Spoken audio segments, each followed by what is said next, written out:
Apocalipse 3, 1 a 6. E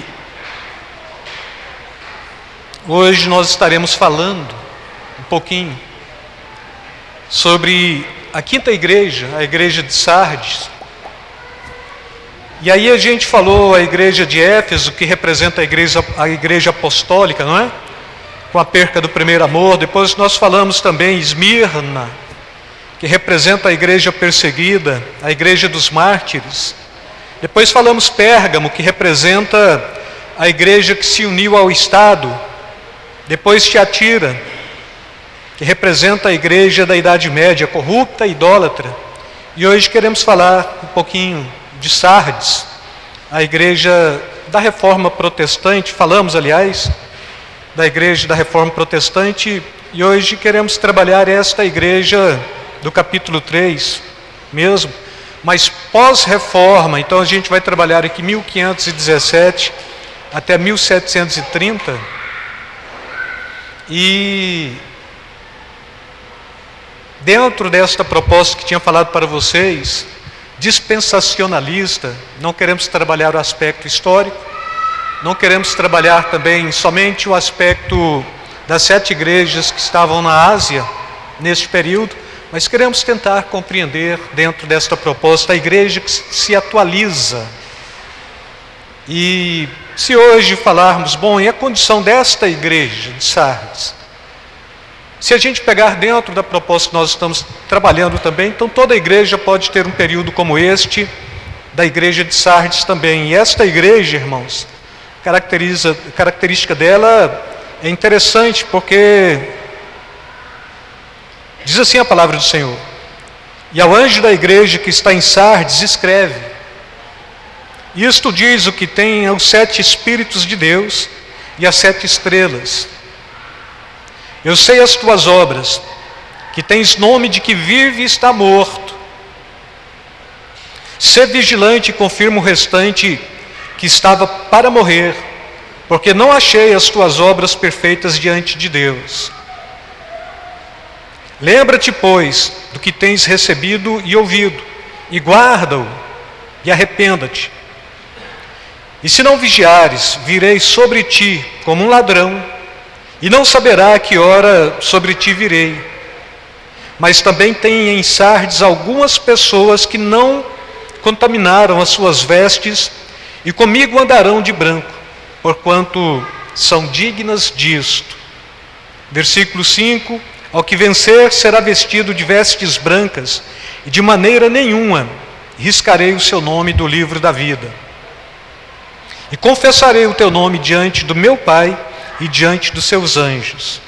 Quem tem ouvidos, ouça o que o Espírito diz às igrejas. Amém? Podem sentar.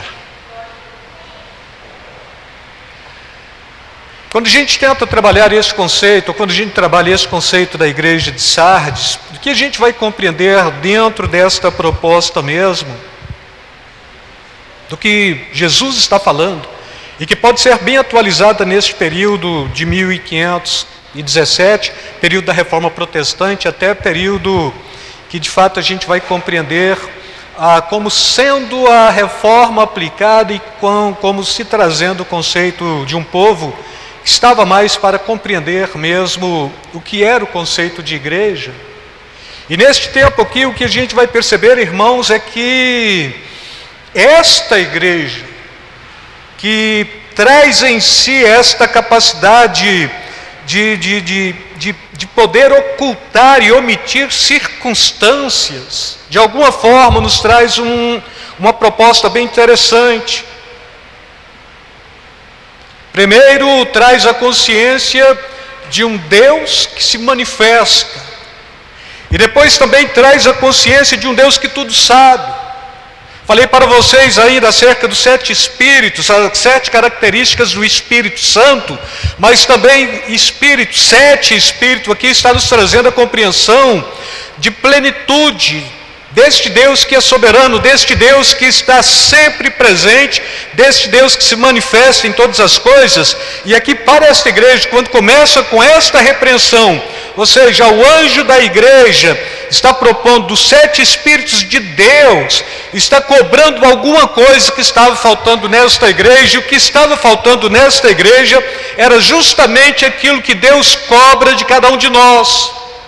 O Deus que habita a vida da igreja, e a igreja que compreende a plenitude de Deus e que compreende a necessidade de ser plena em Deus para viver a realidade da manifestação da glória de Deus em todo o tempo. A igreja de Sardes, ela tinha uma boa reputação diante dos homens. E quando se tem uma boa reputação diante dos homens, principalmente nesse contexto da igreja, ela geralmente tem uma péssima reputação diante de Deus. E a gente vai perceber também esta igreja para os dias atuais como sendo aquela igreja que vive de aparência, aquela igreja que demonstra ser aquilo que na sua essência de fato ela não é. Enquanto as pessoas visualizavam a igreja de Sardes e percebiam toda a extrema aparência, a espiritualidade daquela igreja, Deus a enxergava na condição de morte, como uma verdadeira condição daquela igreja, ou seja, não é aquilo que eu vendo para o público exterior, mas é aquilo que eu sou em Cristo Jesus. Muitos de nós gostamos de apresentar uma aparência hipócrita, que nada tem a ver conosco. Muitos de nós têm esta capacidade de querer mostrar aquilo que na realidade não é a nossa proposta e nem a nossa realidade última. Esta igreja, ela vendia uma falsa imagem, ela mostrava um falso poder, ela mostrava um requinte falso. Quando cobrado por Jesus nesse contexto, o que ela tem é totalmente diferente daquilo que ela vende, do produto que ela está estereotipando. Você tem nome do que está vivo, mas necessariamente você está morto. Era o que Deus estava falando para aquela igreja. E a condição da visão de Jesus é a condição que de fato nós somos. O Cristo que olha e o Cristo que percebe, é isso que nós somos. Se Ele olha o que tem vida, é isso que nós somos. Se Ele olha aquilo que aparentemente tem vida, mas é morto, é isso que nós somos.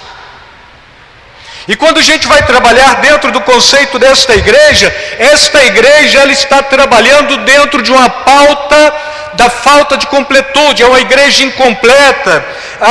Ela está representando um reino de si mesmo, não um reino de Deus. Quando a igreja vem do seu próprio reino, ela está mostrando, o mundo está percebendo, aqueles que precisam ver, visualizam, mas este subproduto da igreja é só da igreja, não é de Deus. O que Deus é, Ele manifesta na vida de cada cristão, e aquilo que de fato a gente toma como representação ou manifestação do próprio Deus, é isto que a gente joga para fora. Mas quando a gente é incompleto, a gente não tem a capacidade de querer jogar esta capacidade de ser incompleto. Quando a gente é meia boca, irmãos, quando a gente tem esta mania de querer mostrar mais do que somos, porque queremos mostrar aquilo que é perfeito, aquilo que é pleno e aquilo que é absoluto em nós, isto geralmente gera um desconforto para o reino de Deus, e isto gera um desconforto no próprio coração de Deus. O desconforto de Jesus aqui estava justamente nisso.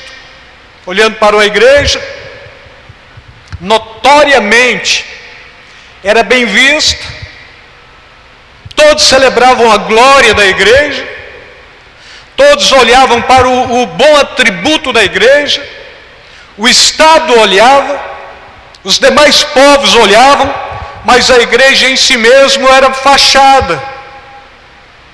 E quando Deus nos tem chamado, a proposta ainda de Jesus é que cada cristão ele tem que ser sal e luz.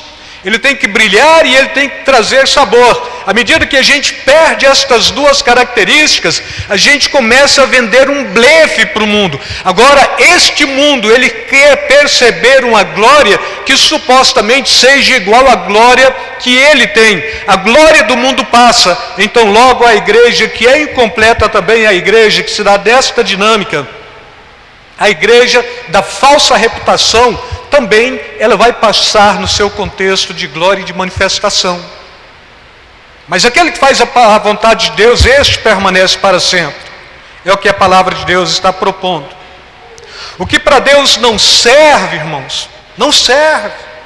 E assim, se a gente pega uma igreja que tem uma falsa reputação, uma falsa aparência, que é visível aos olhos humanos, aos reinos do mundo, mas para Deus, de fato, ela é alguma coisa que está putrefata, fede mais a morte, então devemos compreender que o Deus que nós servimos, sobretudo, Ele quer encontrar em nós um coração disposto e um coração que serve.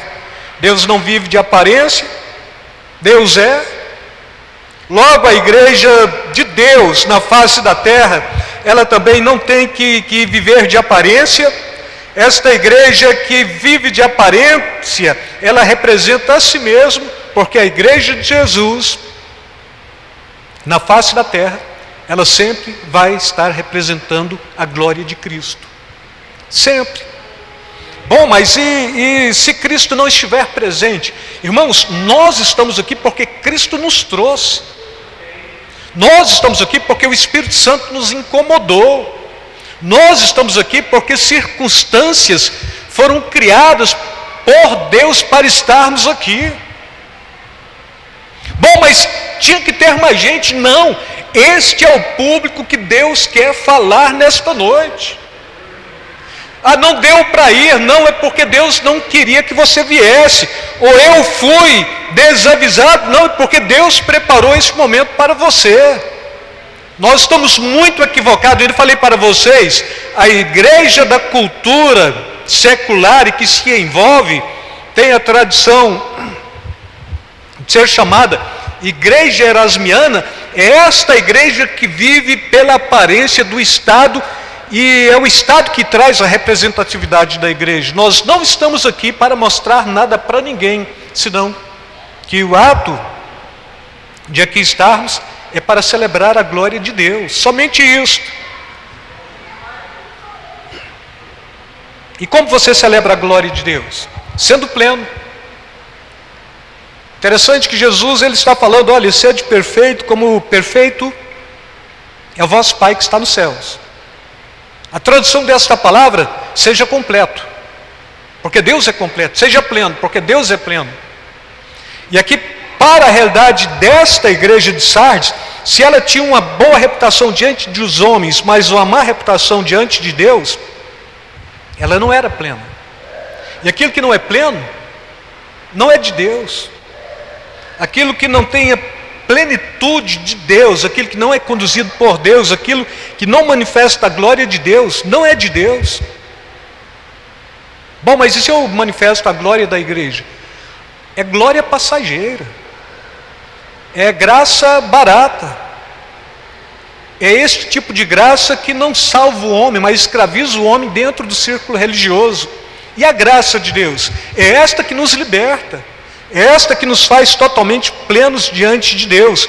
Quando falta plenitude na igreja, esta igreja, ela deixa de incomodar o mundo. E nós somos chamados para incomodar. Nós somos chamados para incomodar não só o mundo, nós somos chamados para incomodar a carne, nós somos chamados para incomodar as trevas, nós fomos chamados para fazer a diferença. Então, a igreja que é sal e a igreja que é luz, ela incomoda, porque se alguém está bem aí, de boa, razoável, na escuridão, ela brilha. Se alguém está aí sem sabor, ela tempera. Agora, quando você chega e não tem nada, e só mostra aquilo que o mundo quer ver, isto já foge totalmente à realidade da igreja. A igreja que não é plena, ao invés de influenciar a cultura de sua época, é ela que é influenciada pela cultura da sua época. Então assim, quem somos nós? Gente remida, santa, do ponto de vista de Pedro, sacerdócio real, povo adquirido para anunciar a virtude daquele que nos tirou das trevas para a sua maravilhosa luz, então eu tenho que falar algo para alguém, de Deus. Está falando? Aí de repente a gente para e chega à conclusão, bom, mas eu acho que eu não tenho tanta convicção para falar. Bom, mas você foi chamado para brilhar. Você foi chamado para ser diferente. Você foi chamado para influenciar. Sabe por que hoje a gente mente resultado dentro de nossas igrejas e até mentimos milagres dentro de nossas igrejas? Porque de alguma forma nós estamos sendo influenciados pelo mundo. Porque o mundo sempre está vendendo algo que ele não produz, que ele não fabrica e que não é verdadeiro. Hoje você chega num culto ou numa reunião de coaching, coach vai te dar aí 3 passos, 4 passos para o sucesso. E aí você compra o curso todo, porque você olha para quem está vendendo o curso, supostamente está bem resolvido, está bem, encontrou aqui o desbloqueio para ganhar dinheiro, é o que se propõe, não é? E de repente você vai desbloquear a mente, aí você vai perceber que na realidade quem desbloqueou foi a sua conta, porque você pagou um curso que não te dá o suficiente e que nem amplia os seus dividendos, e de repente a falsa igreja também é esta que está vendendo um falso resultado, e aí o próprio Jesus está falando, olha, você tem um nome, é bonito, o mundo vê, traz vida, traz vigor, só que para mim, você não está vivo, você está morto. E se você está morto, tem uma dica, toma cuidado. Porque deste ponto de vista aqui, eu conheço as tuas obras. Depois, o próprio Jesus está falando, mas ainda assim, ser vigilante. O contexto da vigilância, aí você vai perceber, mas a vigilância, porque se supostamente eu já estou morto, eu preciso vigiar no quê? Não é? Então, irmãos, quando a gente fala de igreja morta, nós estamos nos nivelando com o mundo, mas Jesus está falando para esta igreja, que ainda tinha um grupo de gente ali, que não tinha completado seu ministério.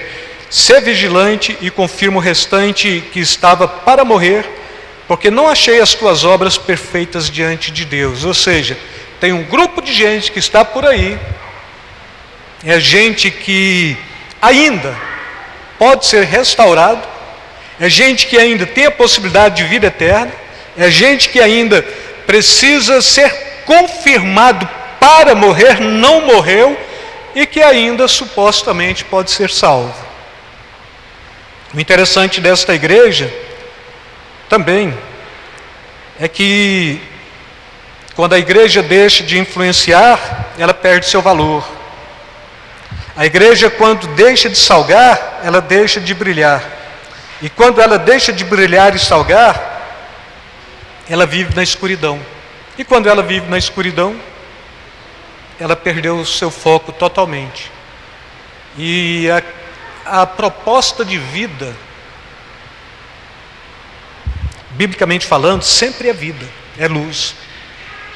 E a proposta de trevas, biblicamente falando, sempre está relacionado com a morte. E aí a beleza que a gente vai encontrando em Jesus falando para esta igreja é justamente isto.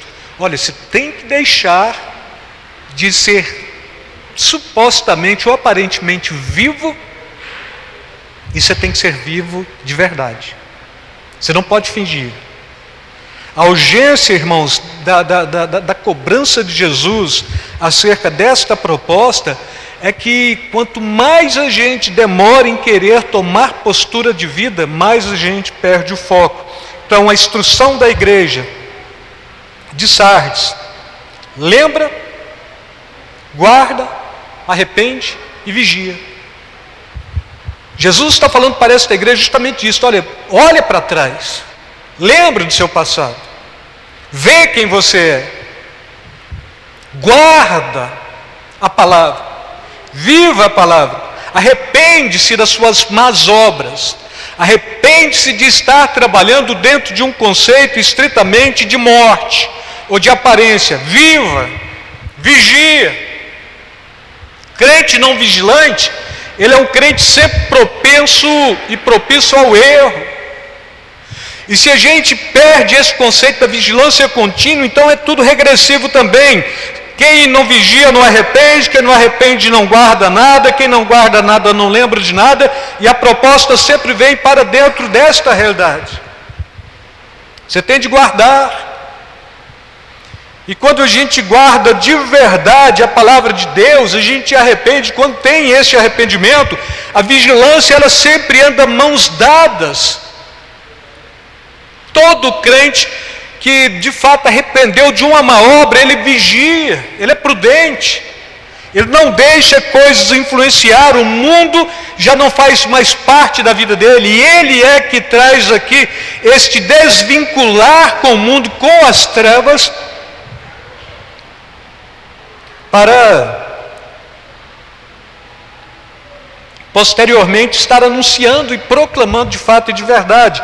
Então, exteriormente, a igreja de Sardes contava com todos os costumes religiosos, com a tradição e com a formalidade da religiosidade, mas seu culto era vazio, sua adoração era superficial, seu comprometimento com a obra do Senhor não era real. Sardes era uma igreja de obras incompletas diante de Deus. Agora sim, irmãos, aquilo que você propôs fazer para Deus, aquilo que é seu projeto de vida, sim, mas aquilo que o Espírito Santo pôs no seu coração, você até começou a fazer, está fazendo? Porque não existe crente incompleto. Não existe crente que queira adorar este Deus que é perfeito, que é pleno, que é absoluto, de forma incompleta. Estes que postergam, estes que jogam para depois, a Bíblia está quebrando vínculo. Ainda outro dia eu falei para alguém, olha, uma característica que a gente tem que aprender de Judas, o traidor, é que quando Jesus falou para ele, olha, o que você tem que fazer, faz agora, ele saiu e foi fazer. E muitos de nós ficamos aí. A gente não só posterga, a gente não só se torna incompleto, como a gente fica nessa marra, essa manha, essa coisa de não querer ir. Olha, não estou completo, mas não tem problema, eu já trago alguma coisa que é perceptível ao mundo. E é muito comum também a gente trazer o conceito de que o mundo está me vendo. O mundo sabe quem eu sou. Jesus também sabe, porque chega bem na lata mesmo e fala, olha, você só finge que está viva, você está morta. Você só finge que está vivo, você é morto. Eu conheço as tuas obras, não é? Então, lembrar, guardar, arrepender e vigiar é palavra-chave dentro deste conceito do reino de Deus. Como consequência, para não ser tomado de surpresa pelo próprio Cristo. E assim, quantos de nós, por não estarmos totalmente completos, perfeitos, por não estarmos nos aperfeiçoando em toda boa obra, porque aí a palavra de Deus, o próprio Paulo está falando que a gente não é salvo pelas obras, para que ninguém se glorie, mas a gente é feito em Cristo Jesus para toda boa obra, e a gente sabe o que fazer, o que se precisa fazer. Ainda falei isto domingo passado, e a gente vai postergando. Quantos de nós não estamos aí pelo meio do caminho? Talvez uma palavra que descreva bem a realidade hoje em nossas vidas, que Hollywood vem cotidianamente batendo na mesma tecla, chama-se zumbi. Está vivo, anda, tem comportamento de qualquer um outro, mas quando vai buscar a vitalidade mesmo, está só andando, está morto. E a cultura, esta cultura parece que de fato, quando ela entra dentro da igreja, cria um bocado de gente meio que zumbi também. Está aqui, não faltou, está cumprindo todo o rito religioso, o mundo vê, o vizinho vê. Agora o problema do vizinho, irmãos, é que geralmente o vizinho vai ouvir também. Aí ele está percebendo aquilo que você está vendendo para ele, mas ele está ouvindo aquilo que confronta quem você é. De repente o que a gente percebe é que não só esta cultura do zumbi tanto nos pega também, quanto tira os nossos sentimentos, quanto não nos traz a percepção de vida adequada. Então preciso ser completo, pleno. Deus é absoluto na sua vida. Logo, todo cristão tem que ser absoluto na adoração, no compromisso. E aí, como consequência, para não ser tomado de surpresa pelo próprio Cristo, a proposta é justamente esta. Lembra? Guarda, arrepende, vigia. Quantos de nós perdemos tudo isto de fonte, não é? De foco. O crente que deixa de vigiar, o crente que mescla um pouquinho, o cristão que ele está tão bem visto pelo mundo, que a igreja já não identifica mais. E aí, 1 Tessalonicenses, capítulo 5, versículos 2 a 4, porque vós mesmos sabeis muito bem que o dia do Senhor virá como ladrão à noite. Pois que quando disserem a paz e segurança, então lhes sobrevirá repentina destruição, com as dores de parto, aquela que está grávida, e de modo nenhum escaparão. Mas vós, irmãos, já não estáis mais em trevas, para que aquele dia não vos surpreenda como ladrão. E Jesus aqui está falando para esta igreja que ele haveria de vir como ladrão. Qual é a abordagem mesmo de vida? É que se você vigia, o ladrão não rouba, não é? Se você de fato tem esta postura de estar na presença de Deus o tempo todo, você não é pego de surpresa. O cristão, ele sempre está indo lá para o último capítulo de Apocalipse, o versículo que a gente traz como tema para este tempo que nós estamos trabalhando aqui, ó Maranata, ora vem Senhor Jesus. Então o cristão vigilante, ele nunca é pego de surpresa. E há por parte de muitos de nós uma preocupação excessiva em querer manter uma falsa aparência e uma boa reputação. Aquilo que você não é, você não pode viver. Aquilo que você é, Deus preparou para você viver. Você é nova criatura, você é filho de Deus, você de fato é alguém que traz em si esta capacidade de manifestar tanto a luz quanto o sabor. Então não podemos perder nada de foco. E aí tem uma palavrinha grega, o hipócrites, de onde vem o conceito hipocrisia. O que era este camarada na cultura grega? Era um artista de teatro que encenava uma falsa realidade. Ele vivia aquilo, mas quando ele saía dos palcos, ele deixava aquilo lá no palco, porque a realidade era outra. E quando se fala de hipocrisia, então esta igreja também ela está bem enquadrado dentro deste conceito da hipocrisia, porque ela vende uma encenação, mas aquilo que ela é, de fato, não está sendo representado.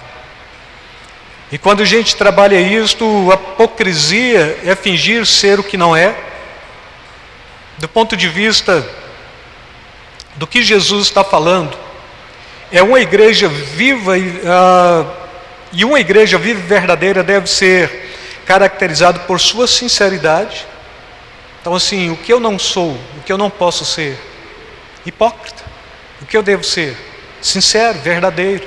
sincero traz um conceito até mais profundo, sem cera, mas não é isso que eu quero entrar, mas compreendendo que de fato todo cristão, ele tem que mostrar não a que veio do ponto de vista de alguém que está brilhando com a falsa luz e com a falsa percepção, mas ele tem que mostrar que de fato ele é nova criatura, ele foi regenerado e ele tem que mostrar isto para o mundo, como de fato Jesus mostrou para cada um de nós. O mundo está carente de ouvir de Deus, de ser confrontado pelo Evangelho. E a ironia é que o mundo que nos persegue é o mundo que quer nos ouvir. O mundo que nos acusa é o mundo que de fato quer ser confrontado por cada um de nós o tempo todo. Se a gente finge isto, de repente, olha, o mundo e eu somos uma coisa só, a influência que eu deveria levar eu não estou levando, mas a influência que eu não poderia trazer, eu estou trazendo. Aí Jesus, nesta carta, está falando, pois é, você tem nome de quem vive, mas olhando bem detidamente para você, você está morto. E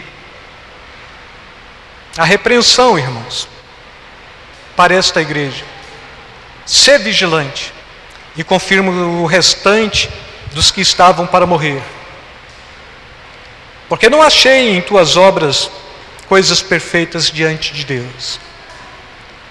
Quando este versículo é lido seco, a gente fica sem querer compreender o que de fato Jesus estava propondo para esta igreja. Ele não estava querendo confirmar a morte, mas ele estava querendo confirmar a fé daquela igreja. Ou seja, tem uma influência negativa, tem uma falsa mensagem, tem algo incompleto, mas ainda tem gente, ainda tem possibilidade. Ainda o anjo da igreja, que aqui é proposto por uma das estrelas, está no seu local. Posteriormente, ainda o candelabro é candelabro, a igreja é igreja. Ainda o Espírito de Deus, no seu aspecto pleno e completo, continua querendo trabalhar na igreja, trazer uma realidade para a vida comunitária da igreja. E assim, se a gente consegue de fato, dentro desta proposta, confirmar a nossa fé, chega à conclusão de que por mais que ainda eu não esteja sentindo nada, eu tenho a obrigação de demonstrar que de fato eu fui remido, fui resgatado, tenho uma mensagem de salvação que me alcançou. Por essa mensagem eu devo alcançar outras pessoas. Esta mensagem da fé é o que me traz ânimo, é o que me traz disposição, e é ela que me conduz para ir um pouco mais além. Ou seja, confirma os restantes que estavam para morrer, ou seja, traz a consciência de que ainda há possibilidade de fé que possa levantá-los e não levá-los à morte. Você ainda tem vida, você ainda pode fazer algo, você ainda pode ser visitado pela ação e pelo poder do Espírito Santo. Confirmar a fé para que não morra é socorrer, é ajudar, é acolher, é acudir aqueles que ainda não foram totalmente aperfeiçoados e que não estão completos, para que eles cheguem à postura da perfeição em Cristo Jesus. Ao que vencer será vestido de vestes brancas, e de maneira nenhuma arriscarei o seu nome do livro da vida. É a proposta de Jesus, e confessarei o seu nome diante do Pai e dos anjos. Quem tem ouvidos, ouça. A promessa, irmãos, vestes brancas. Então, o que Deus tem preparado para o seu povo? Neste contexto, são as obras de justiça de Cristo, que nos justificou mediante o seu sangue, nos santificou mediante a ação do Espírito Santo e que nos trouxe uma consciência da justiça de Deus, da justiça plena, para que pudéssemos também andar em justiça. Então todo cristão ele é justo, porque ele foi justificado, e ele é justo porque ele age com justiça o tempo todo. Bom, mas crente não julga, e a Bíblia está falando que nós julgamos segundo a reta justiça. O crente tem que ter esta disposição de discernir. O culpado é culpado, o justo é justo, o santo é santo. Se a gente não tem esta capacidade do juízo comum, ou do juízo espiritual, do discernimento para a justiça, de repente tudo que se faz dentro da igreja está relativizado. As trevas e a luz relativizou uma coisa só, e nós temos um padrão, uma postura. Nós temos aqui, irmãos, um obstáculo logo aí à frente para a gente não ultrapassar. Então o que a gente vive aqui? A gente vive aquilo que a Bíblia diz que é para se viver. O que a gente refuga para lá? Aquilo que a Bíblia diz que tem que refugar. Santo é santo, profano é profano, injusto é injusto, justo é justo. É o que a Bíblia está falando. E aí a proposta: venceu? Está vencendo? Concordo com todos ou discordo de todos? Sempre falo para vocês, esta questão do concordar ou discordar é postura estritamente nossa, porque o reino de Deus se faz de uma outra forma totalmente antagônica àquilo que a gente quer compreender, aquilo que a gente quer concordar ou discordar. Acabou, é assim. Não é o que eu penso que faz o reino de Deus acontecer. Não é o que eu imagino que faz o reino de Deus acontecer. Não é o meu brilho próprio que faz o reino de Deus acontecer. É Deus que faz o reino dele acontecer, e nós somos única e exclusivamente discípulos, servos, para compreender a ação de Deus. E aí a proposta: olha, ao que vencer, de forma nenhuma riscarei o seu nome do livro da vida. A grande questão é: tem um livro que está escrito o nome que pode ser riscado? Toda estrutura calvinista está trazendo uma proposta de que, olha, tem um livro, meu nome está lá, não pode mais ser riscado. Mas Jesus está falando: olha, eu não vou riscar. Se eu não vou riscar, ele está falando o oposto também. Você não vai vencer? Não. Então eu vou riscar. E a questão fica: bom, mas tem um livro? Tem. O meu nome está lá.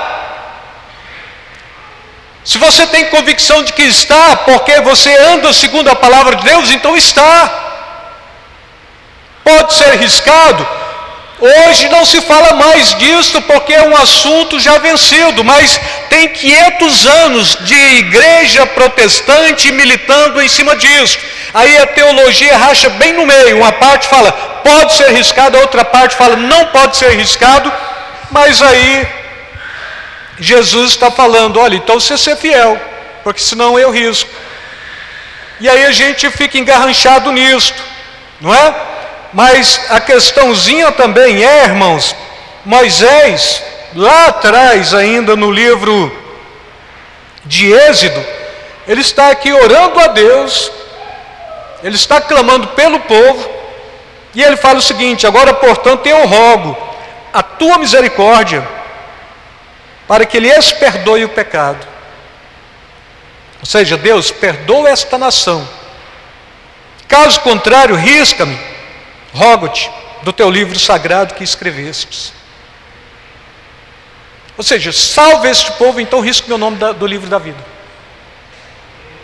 E aí, então respondeu o Senhor a Moisés: sim, de fato riscarei do meu livro todo aquele que pecar contra mim. Não, mas aí Calvino disse que já não está, já não pode mais ser riscado. Irmãos, é a Bíblia ou é Calvino? A Bíblia ou Armínio? Se a Bíblia está falando que corre um sério risco, então vamos compreender. Se o próprio Jesus está falando aqui, ao que vencer, então a gente tem que saber, olha, eu tenho que ter um compromisso de fidelidade com Ele. E isso me preocupa muito, porque, vejam só, uma personagem de nome Demas, na Bíblia, é citado aí 3 vezes no mínimo. Paulo está falando sobre ele 3 vezes. Esse Demas era um cooperador fiel. Esse Demas, ele ajudava no reino, estava envolvido com a obra e com as viagens missionárias de Paulo. Paulo, escrevendo aos Colossenses, fala dele. Saúda-vos Lucas, o médico amado, e Demas. Depois, escrevendo para Filemon, próprio Paulo, ele está falando Marcos, Aristarcos, Demas e Lucas, meus cooperadores. E lá na frente, 2 Timóteo, no capítulo 4, versículo 10, aí Paulo está lastimoso. E ele fala, porque Demas me desamparou, amando o presente século, e foi para Tessalônica. Essa passagem é o suficiente para eu compreender, olha, eu posso ter o meu nome tirado do livro, mesmo porque eu não posso me encantar com a proposta do meu nome estar escrito, mas antes eu tenho que ter esta compreensão de aperfeiçoar a minha salvação com temor e tremor. E aí, irmãos, esta igreja, ela precisava ter uma postura diante de Deus. E aí, como eu falei, a gente vai encontrar estas 7 igrejas da Ásia Menor dentro desta perspectiva histórica. A gente vai compreender esta mesma igreja dentro dessa perspectiva que vem trabalhando com vocês. Mas a gente pode pegar em 7 igrejas diferentes aqui na nossa cidade, no nosso estado, igrejas que cada uma possa estar vivendo uma realidade das 7 igrejas da Ásia Menor. E como eu fico? Nós devemos ficar dentro da proposta que mais te inquietar e te incomodar, mas sobretudo sabendo, Deus sempre está falando quais são as suas deficiências, chamando para o acerto e depois fazendo uma promessa de vitória. Se a gente toma postura, a gente de fato vai querer compreender esta promessa de vitória, porque a promessa sempre será para o vencedor. Amém?